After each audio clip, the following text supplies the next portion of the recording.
reinstalling those relationships that you had built during your first time here? What many people probably didn't know is that I recruited Deion Menor, recruited Thomas. Those guys were probably a little higher for the level that I was at the time. But I knew those guys when they were in high school. When Thomas was at Rancho Cucamonga, when Deion Menor was at Salesian Academy. I'm very familiar with the high school coaches, very familiar with who they were. Having a year with them, obviously there's some experience, there's some relationship building that had transpired. So it was really just picked up where we left off. I think that we had such great relationships with those kids, both in the safety room, also in the corners room, that those kids stayed in touch with me, even though I was away at a different institution last year. Hey, coach, we're rooting for you. Hey, we wish you well. And that's from corners and safeties both, and even to the defensive linemen. So it's been a smooth transition just in terms of the relationships. It's just a different role this time around. Coach, when this opening came up here at Oregon, what attracted you to it? Well, obviously it's Oregon. You know what I mean? You can't simulate a destination spot like this in terms of having the resources to develop athletes, to attract the right type of athletes that I love to coach. Also, having the opportunity to compete in the Pac-12 championship, and having the opportunity to push for the playoffs definitely was something intriguing for me. But I think more than anything, it was about the relationships with the staff that's in here. It's one of a kind. It's really, really, truly family. It's genuine and it's real. I knew when I was there, our first time, that it was special, it was unique. But you go different places and you have different camaraderie with different staffs. But this deal kind of felt different, from the top to the bottom, from my relationship with Coach Cristobal going back to our South Florida days when I was at St. Thomas Aquinas and he was at Rutgers as the tight ends coach, coming through those doors. So, it's been really good to, work with Coach Avalos, someone that I've known, over the years when I was at Southern Utah and he was at his last institution. So it's been a really smooth transition just in terms of relationships, but I really just enjoyed just getting around the staff, that one knew me. I knew the expectations and the culture of this program, and they knew me and I knew them. So I think it was a perfect fit in terms of that, and then I think the timing of it all to make the kids comfortable with the transition because they knew and they respected my football acumen. How hard was it to leave Minnesota and all the relationships you had formed there? I tell you what, you win 11 football games at a place like that. It's a special season. A lot of things that had never been done there, and you always leave the relationships with the kids behind. And you pour into those relationships. I lost a coach after my true freshman year that recruited me, and so I have that experience. And I know them, but I've called each of them personally, to let them know where the relationship was and let them know that my relationship with them lasts way past the destination that I'm at, and it also lasts way past their eligibility, whatever that may be. So that doesn't happen here. It's wherever I'm at. I'm a relationship style coach. I'm gonna continue to do so. Thomas was just saying he thinks there's at least 8 to 10 guys that can really play in the secondary. How do you kind of try to utilize all that stuff? Well, I'll tell you what, I hope we do have 8 to 10 guys, and that stuff will get settled out here in the grass pretty soon. But obviously everybody's working to get the best 11 football players on the field. We believe that college football is getting played at a higher rate in terms of the snap count. Anytime you have bodies that are versatile, that can do versatile techniques and play different schemes, that's always to the advantage of the defense. So we just really want to stay on top of those. So if we got opportunities to put different packages on the football field to create advantages for us and disadvantages for the offense, we're going to cross-train guys in different positions. This is a springtime, the time to do that, and where we can experiment, take what we like and throw away what we don't.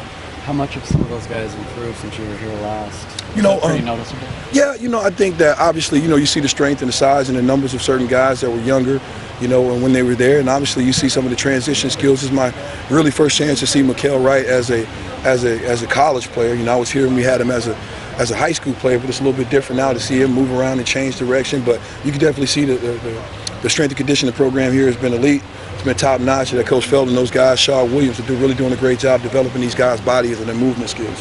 You inherit these talented groups as there is in this league, at least. No pressure.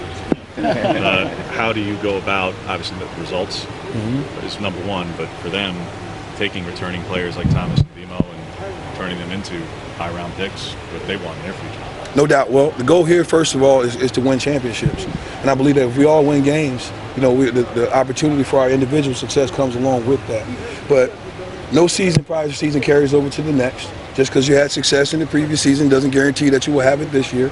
So we got to go right back to the beginning, right back to the basics, the fundamentals, our get-offs, stay humble and hungry in terms of what our defensive mentality is, and kind of go forward. Those guys played a lot of football, and my goal is to make them the best football player they can so they can play possibly as long as they possibly can. So I think for me, just coming in here, having a relationship, they allow me to tear down their game and build them back up. I focus on techniques, In individual schemes, that's my forte, and I just believe in that relationship style that I'm gonna be able to coach them hard enough, love them hard enough, and to get the desired results that we both want, that they get to where they want to be, and we're getting what we want as a defense in terms of their effort and their skill level. Situational awareness is something the secondary collectively wants to improve on. What does that mean to you as a coach, where the big disconnect for this secondary was their overall performance versus their third and long performance? No doubt, no doubt. How do you go about addressing it? I think every year is different in terms of the schematics and the numbers and statistics that's going to win. You know, it just depends on how it draws out. But in terms of situational football, it's just teaching them. You know, for us, we've been going through football school. As soon as I got here, football school was already going on. Football school is designed for our players to learn situational football, to learn situations. We got a saying around here that football is not a game of inches, which a lot of times people say. It's a game of situations. So this is the time of year where we're emphasizing situational football, third down, third and short, third and medium, how to play those situations, what offenses are trying to do to attack us in those scenarios, red zone versus tight red zone, coming out, backed up situations. So it's up to us as coaches to address those deficiencies and kind of move forward through teaching. You know, that's what we're paid to do. You know, everything's gotten fast outside, and, you know, you recruit really hard, but you got to coach the guys and get them to execute the scheme that you want to have happen. When you mentioned technique-wise, are you a backpedal guy, a shuffle guy? What's your kind of... You know, I believe there's a lot of ways to do things. You know, in terms of, you know, the movements of the position, I've done it all. I've done them all. You know, my philosophy is I'm going to get here, I'm going to teach what I know, and I'm going to assess the skill set of the players and really cater it to what they do well. I've backpedaled, I've shuffled, I've had open hips. You know, I've coached from the Little League level all the way up. So I've had different various levels of skill players that could do various things that was advantageous for us, and it may not have been good doing other things. So I'm comfortable in my diversity in terms of my technique tool bag, that we can find some techniques that the guys will be comfortable with. Did you do a big breakdown of guys' film like coming in here, or are you kind of basing everything off of like firsthand what you see in practice? No, I think the film is a key component of it. Obviously, you know, when I got here, we were going through self-scout, which is just really looking at the past season. I think this, as we went on, my free time has been watching cut-ups, watching individual skill sets and pass concepts, and really our coverage components, you know, really trying to learn the schematics. You know, I usually try to save my evaluations for when I get eye to eye with them, because the film is a piece of information, but so is the in-person evaluation, much like recruiting. You know, in recruiting, you're going to look at the films, you're going to look at their highlights, but, you know, the in-person evaluation does hold a little bit more weight, but you can trust your own eyes in terms of your evaluation. You've been a defensive coordinator before. What do you think about Andy's scheme that made it so successful year one here and going forward? I think he does a really good job of delegating.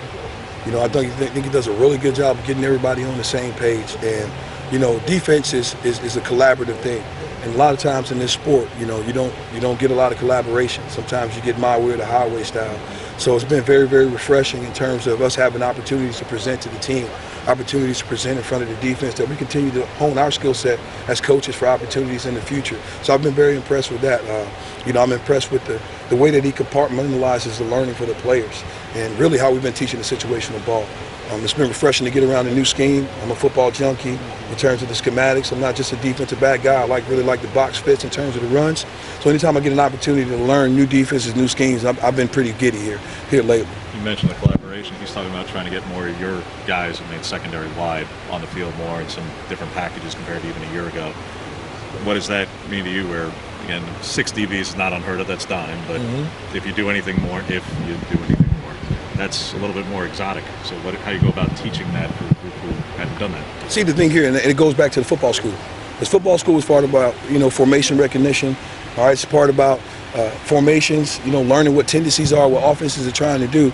But also it teaches you other things in terms of the skill set, how to disguise, you know, how to play different techniques, how to do different things. So football school ties directly into that as well. You know, it's situational, it's schematic, you know, it's a teaching. So it's what you do in the classroom that matters. Can they take it from the class and bring it out here to the grass? Because if they can't, you know, we got to find another way to get it done.